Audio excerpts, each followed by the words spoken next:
Hi, my name is Matt Baker and I'm a Malaska Golf Certified Instructor based here in the UK, and today what I want to show you is how the wrists work and drills on how to fix that as well. But how you can train these is really important. We're told in the industry, take the hands out of it, don't use the hands. If you can use these correctly, you can't use them enough. So come on, let's go do it. Okay, so we're told in the golf industry, a lot of the golf industry has gone down this route of you've got to take these hands out of it. You've got to keep them passive, keep them quiet, don't use them so much. That's pretty wrong, to be fair. If you know how to use them and you use them correctly, you can't use them enough. And that's really important. I think, was it Hogan said he wished he had 3 right hands, and yet the industry is saying, well, take no hands, don't want any hands, it's all the body. Yes, the body has a role and it is important, but how we use the hands is really, really important. And it comes from other sports as well. You would never change the way in which you did it with other sports, and yet in golf, we do the total opposite of what we should be doing. So what I wanted to show you today was really what both hands do, and I'll show you how I try to train my clients when we're in the live lessons or on skilless lessons, online, on how we train the hands and what they do and what each hand does. But ideally where we want to be at is how we want to have minimized or minimum forearm rotation. This is what golf pros mean when they're talking about take the hands out of it.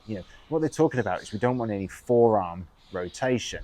You can see by this orange stick here, we see that. And the industry was at a stage where it was, open the face up, hold the angle, release the hands through.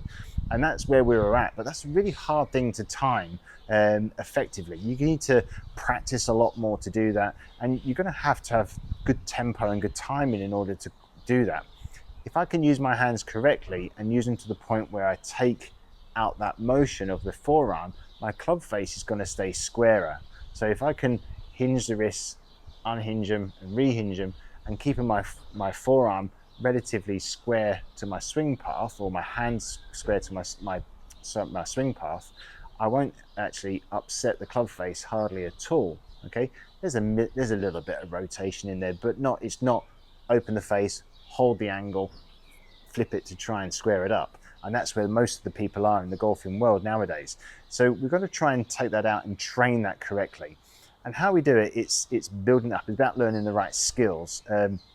It obviously comes from, though, as well, having the right grip and how you hold the golf club. My left arm, for example, it hangs in this position where if I let my arms just hang down in front of me, my left arm's hanging down in front like so. My palm is facing inwards. This is what I call a neutral, natural grip, because this is how my joints line up in my left arm. But my arm is actually more of a side angle as opposed to being palms opposing, as we were taught, keep the palms facing each other, back of the left hand pointing to the target. Well, my arm doesn't want to hang that way. And when force and pressure is put onto my hand, if I hold it in a neutral grip, I can do that because I did it for years. This is how I was taught. But as soon as pressure and momentum is put onto my hands, it makes my hand want to twist in this manner. As soon as it's pulled out, because that's how my joints line up, my club face will open up. So I want to hold the club in exactly the same way. And I'm going to do that by just making sure my hand, I've got to make sure it runs through the fingers, and I push my hand around like so. I mean, for me, I can see actually nearly all 4 knuckles on the back of my hand, okay? But that's how I'm going to be hitting things. Because if I was going to hit something with a stick, that's exactly how I would hit it. The head of my hand would be in front, my elbow would be leading, because that's a stabilized joint. This is how my joints line up. I wouldn't be hitting it with a bowed left wrist and palm face, or the back of my hand facing to the target. That would not feel stable at all to hit the ball. I can feel that pulling on my ligaments already, and that's really hurting. And that's how we're teaching golfers. The golfers have been taught you've got to bow this left wrist, you've got to angle the wrist down and hold that angle. That's not how you hit something. You'd hit something like that. That's how you hit it. We're just going to have the club face square in that. Right arm lines up behind the back of the shaft. And that's how I want to hit it. That's a strong, stable joint. I'm in a strong, stable position there to muscle it down the fairway. So it's really important we understand that. So grip is important. I've done videos on that before. I've got more detailed videos. I'll try and maybe put a link for it down below there. But that's really key first. So how we hold the club is vital, and so forth. But how the wrists work, and the wrists work quite instinctively. And this is what this lesson is about, really, is how you learn that. And you'd be surprised at how instinctive it is and how more stable it will feel. So it's important that you understand where we're coming from with this one. It's about this forearm rotation. So taking this this motion out, which was, open the face up, hold the angle, turn it through. Doing that in the golf swing is not stable, and you will not hit the ball consistently well enough. So that's really what we're learning here, and this is what I want to do with you today. Hey, thanks for sticking with me for this long through the video. Please remember to like and subscribe. It really helps me out immensely. Please share it with your friends as well. Trust me, stick with it. It gets a lot more interesting as we go further on. Okay, so how do the wrists actually work, and how does each wrist work? So my left hand wrist, because of the way in which I'm gripping the club, I want it to be hinging back and forth in this sort of like chopping motion. So if I'm standing at this angle, it's hitting down in this motion. All right, and this stops any forearm rotation, and that's what I want to be feeling, is this motion here. So I'm going to hinge it on the way back and then hinge it this way, and then my left wrist will work in this manner on the way through. Okay, what sort of works back on itself. So if I do it from here, I'm going to hinge it, unhinge it, and then it works back on like itself this way. So if I was throwing a frisbee, my wrist would work back in this manner. So that's what I want to be feeling, is this motion, this chopping motion. Now my right hand works differently, because my right hand is going to be applying pressure behind the back of the shaft, hence why we talk about line of compression in other videos. But my right hand works because my palm is facing more towards the target, because if I was to fall over, I would take pressure this way, and that's what's going to take the pressure, but I've got force coming back through the club head this way through the ball, so I want my right hand behind it. But my right hand works in this hinging and unhinging manner, like so, as if I was throwing a ball. So if I was throwing a ball this way, that's how my wrist would hinge. It would hinge back and forth this way. So that's how I'd throw it straight, because my forearm, again, doesn't rotate when I throw that way, so I'll throw it straighter. Whereas if I did this, then, which we see people do, hinge and open the face, close the face, we're adding in this rotation. So the right hand works this way. So both my hands, if I come a bit nearer to the camera, you don't need to see my ugly face, but basically my left hand works this way, and my right hand works this way. And I've got to combine the two together. So I'm going to hinge, I'll hit the ball, and then I'll rehinge. Now my right hand on the follow through is here, unhinges and rehinges. Now what you'll notice is that this orange stick is staying square to my swing path, okay, or my plane, if you want to call it that. And this means that the club face is square. What I'm not doing is, like I said, opening the face up, holding the angle, and then turning it through. Okay, much harder to time. So it's really important you understand that's how the hands work, and that's how the wrists work in the swing.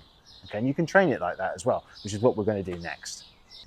Okay, so how do we train this? Okay, how do I teach people to do this? And it works really, really well. So we go down to what we call grip instinct. Now, many years ago, when I was younger, we used to practice on the range, and we used to have just practice grounds. There was no like range machines or range balls to go and pick the balls up. We used to have a big bag, and we used to hit 100 balls or whatever we could fit in the bag. And once you go and hit them, you've got to go and pick them up. And when we used to go and pick them up, you used to be like, a bit tired from hitting 100 balls, and you knew you was going to hit another 100. So what you would do is you'd put the ball bag out in the middle of the practice area, and you just start hitting balls back to the bag that was in the fairway. And you just sort of chipping one-handed back, because you probably had a drink, a bottle of water in one hand or whatever in the other hand, and you sort of was just chipping them back just to get them back as quickly as you could, so then you go and hit some more. But what this grip instinct does is, or this practicing one-handed drill, it teaches you so many good things when you don't realize it, okay? And it actually teaches you naturally to hinge the wrist, as we just mentioned in the last segment, especially if you're using just your left hand. And it teaches you how the right hand wants to work as well, because it feels instinctive, and that's really important because it's natural. All right, and that's really key, because we see so many golfers trying to do things which are unnatural to them. This is so natural, and you'll be amazed at how easy it is. What we're going to do is just chip a few little balls as if you are chipping them back towards a practice bag in the middle of the fairway, and you're just going to take hold of the club. Now, even when you do this, I don't care how you stand to it. You can put your hand in your pocket, whatever you want to do.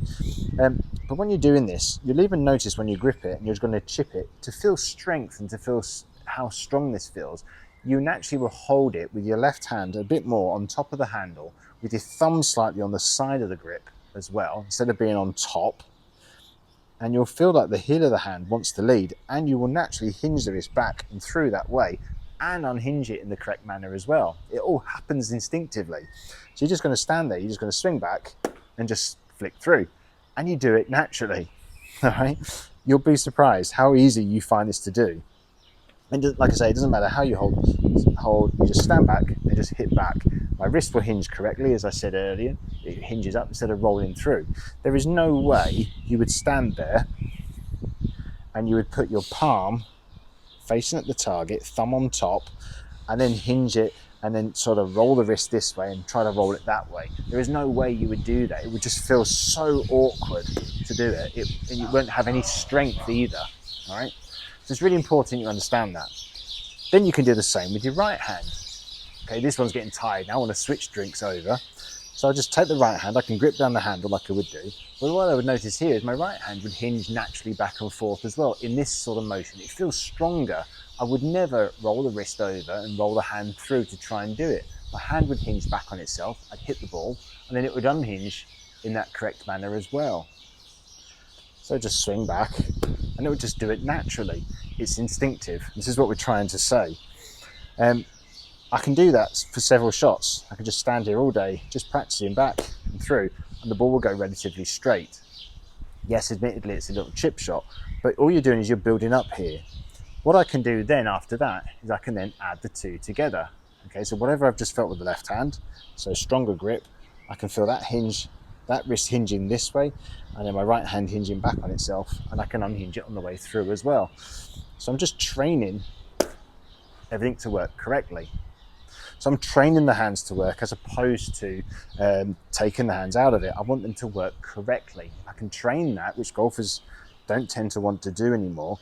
You've got to learn to do that. Now I'm keeping the right wrist hinging back, left wrist hinging there. I can hit, and then I can re-release on the way through. Back and hit through. Okay, I'm training the hands to work. Then I can start to build it up to a fuller swing. I can start getting longer and longer and longer with it, so that I can, what have I got here? I've just got a pitching wedge here, but you can start to train that and get longer with it. So I can hinge that early on, hit and release, and through. I get a much better compression on the ball. What you'll notice though, and this is what surprises a lot of the clients, is how straight they hit it once they do this. So grip instinct, learn to do it correctly. Just one-handed swings back and through, just hitting some balls like this, and then the right hand doing its thing. Once you've done a few shots like that, then you just put both hands on and learn how those wrists work. It's such a key, vital, important skill to learn, okay? That's what I need you to be practicing for this week. It'd be great to hear how you get on with that as well. But it'll be surprising you, or it'll surprise you how it works. And it works from whether it's your wedge up to driver. It's exactly the same motion. Practice those wrists and how those wrists work. You'll be surprised at how straight you'll hit it. So thank you for watching this week. I really hope you enjoyed that one. I hope it's educational for you. If you have any questions, please comment below. I'll happily try and answer everybody that comments below.